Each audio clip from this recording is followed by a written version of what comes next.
اس وقت سیاستدان ہیں. 4 مرتبہ وہ اپنے حلقہ سے ایم پی اے منتخب ہوئے. مسلم لیگ کے وہ مخلص ورکر ہیں اور ڈویژنل پریزیڈنٹ ہیں مسلم لیگ نون کے. انہوں نے یہ لگتا ہے ڈیسائیڈ کر لیا اور اس کے بعد ابھی ٹکٹوں کا مرحلہ باقی ہے. دیگر امیدواران بھی ہیں جو مسلم لیگ نون کی ٹکٹ حاصل کرنے کے خواہش مند ہیں ڈسٹرکٹ ہیڈ کوارٹر کے حلقہ سے. ان کا جو مد مقابل کینڈیڈیٹس ہیں ہمیں یہ ایسا لگتا ہے کہ جو ٹکٹ ہے اور مسلم لیگ جو ہے وہ ماہر اعظم اچلانہ کو ٹکٹ سے نوازے گی.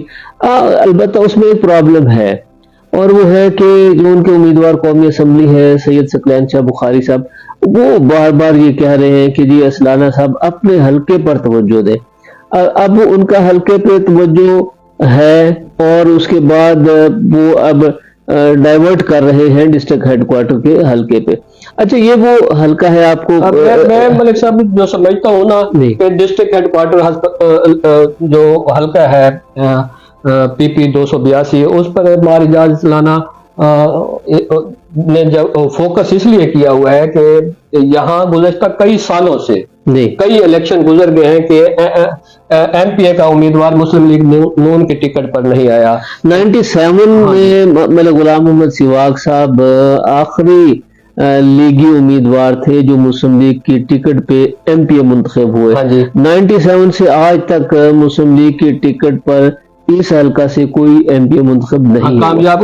چودھری اشفاق تھے وہ آزاد حیثیت میں جتنے لوگ بھی آئے کامیاب ہونے کے بعد مسلم لیگ انہوں نے جوائن کی تھی. ٹکٹ پر کامیابی کوئی نہیں ہوا. یہ آپ بالکل ٹھیک کہہ رہے ہیں. میں سمجھتا ہوں کہ ماہر اعجاز اچلانہ کی جو انٹری ہے لیا سٹی میں وہ اس لیے ہے کہ مسلم لیگ نون کی ٹکٹ پر امیدوار کا ہونا انتہائی ضروری ہے کیونکہ لیا سٹی جو ہے وہ جو حلقہ پی پی 282 ہے یہ 70% شہری آبادی پر مشتمل ہے. اس میں نا فرید صاحب ایک اور خاص بات بھی ہے وہ یہ ہے کہ جو مسلم لیگ کا ورکر ہے ایسا نہیں ہے کہ مسلم لیگ نے اس حلقے میں الیکشن نہیں لڑا. مسلم لیگ نے الیکشن لڑے ہیں مگر مسلم لیگ کا جو ورکر ہے اس نے کسی دوسری جماعت کے کینڈیڈیٹ کے ساتھ الائنس کو قبول نہیں کیا. یہ بات ٹھیک ہے. آپ دیکھیں نا جب قبول نہیں کیا مسلم لیگ کے پاس اپنا ٹکٹ ہولڈر تھا نہیں قبول نہیں کیا تو ایک گیپ بنتا گیا.